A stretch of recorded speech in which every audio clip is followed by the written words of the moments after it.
आज मैं यहाँ नीम करोली धाम में आया हूँ। मुझे लगा कि आज हम थोड़ी सी बात इसके इतिहास के बारे में करें। वर्ष 1917 का अंत रहा या 18 का शुभारंभ, जब महाराज जी नीम करोली धाम में आए।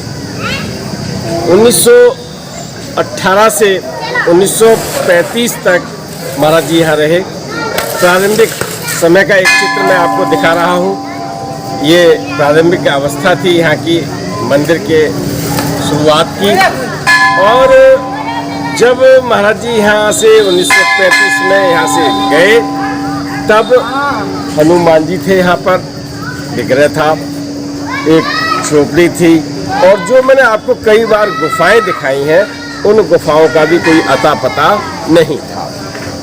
हुआ क्या, 40 वर्ष तक पूरी तरह से नेपथ्य में रहने वाला ये धाम फिर चर्चा में कैसे हुआ और कौन लाया, ये आपको आज बता रहा हूँ कि महाराज जी जब 1935 में यहाँ से चले गए, इसके बाद किला घाट रहे, किला घाट के बाद हनुमान सेतु मंदिर, वृंदावन, कैची धाम, कई धाम बने उनके, कई मंदिर बने, लेकिन नीम करोली धाम में कोई विकास नहीं हुआ और नहीं ये पता चला ये महाराज जी का मंदिर है। जब महाराज जी 11 सितंबर 1973 को चले गए, तब उसके बाद सिद्धि माँ ने यहाँ के बारे में उन्हें पता होगा, और समय का चक्र होता है, और उस चक्र में सिद्धि माँ यहाँ आई। और सिद्धि माँ के यहाँ आने के बाद वर्ष 1974 में जब उन्होंने यहाँ देखा, तो मैंने आपको हनुमान जी की कथा सुनाई है। हनुमान जी सामने विराजमान है, आप दर्शन भी दूर से करते जा रहे हैं। तो हनुमान जी का विग्रह जिस स्थिति में मिला था, वो विग्रह आपको मालूम है, विनोद जी आए थे, विनोद जी ने फिर सिंदूर नहीं मिला, फिर अमीर से उनका किया। तो मैं ऐसी दिशा और दशा दोनों बदल चुकी थी। लेकिन आज जो मैं आपको दिखा रहा हूँ, ये गणेश भगवान जी विराजमान है यहाँ पर, आगे भगवान राम दरबार है, आगे माता है, और माता कात्यायनी जी, माँ दुर्गा, और सिद्धि माँ का चित्र भी लगाया वहाँ पर। हनुमान जी है, इधर महाराज जी खुद ही बैठे हुए हैं, और जो ऊंचे ऊंचे बहुत सुंदर, इधर दिखाइएगा, बहुत सुंदर कलात्मक ढंग से यहाँ सजाया और संवारा जा रहा है। तो उस काल से और आज तक यहाँ ये सिद्धि माँ का कमरा है, जिसका आधुनिकीकरण कर दिया गया। मैंने आपको बताया भी था, ये यज्ञशाला है, विष्णु भगवान का मंदिर निर्माणाधीन है, और उधर अभी भी काम कुछ जारी है।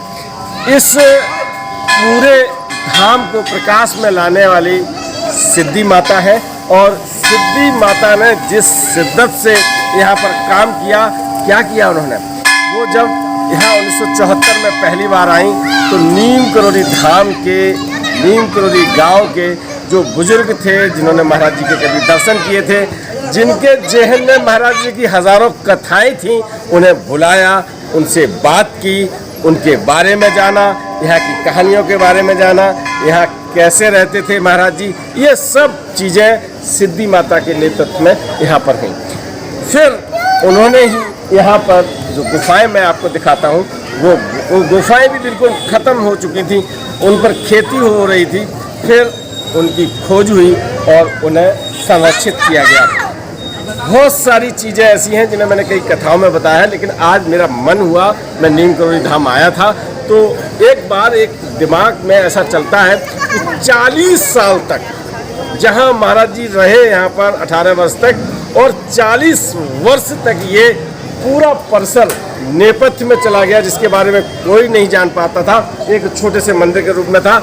लेकिन जब महाराज जी 11 सितंबर 1973 को चले गए, उसके बाद सिद्धि माता 1974 में यहाँ आई, और फिर ये धाम इस अवस्था में आज है। और आज विकास की दर जैसी भी है, चलती है, रह रही है। इस समय आप स्वरूप देख रहे हैं महाराज जी का भी। और आपको बता दूं, यहाँ के मंदिर जो महाराज जी यहाँ पधारे हैं, 15 फरवरी को यहाँ पर भंडारा होता है, और मंगलवार, शनिवार और जो व्रत त्यौहार के जो होते हैं, त्यौहार के दिन यहाँ बड़ी संख्या में भक्त आते हैं। तो वर्तमान स्वरूप पहले से कहीं ज़्यादा बेहतर है, और ज़्यादा बेहतर हो, इसके लिए हम सब प्रयास करें। आज इस गाथा के साथ आपसे विदा लेता हूँ। राम राम।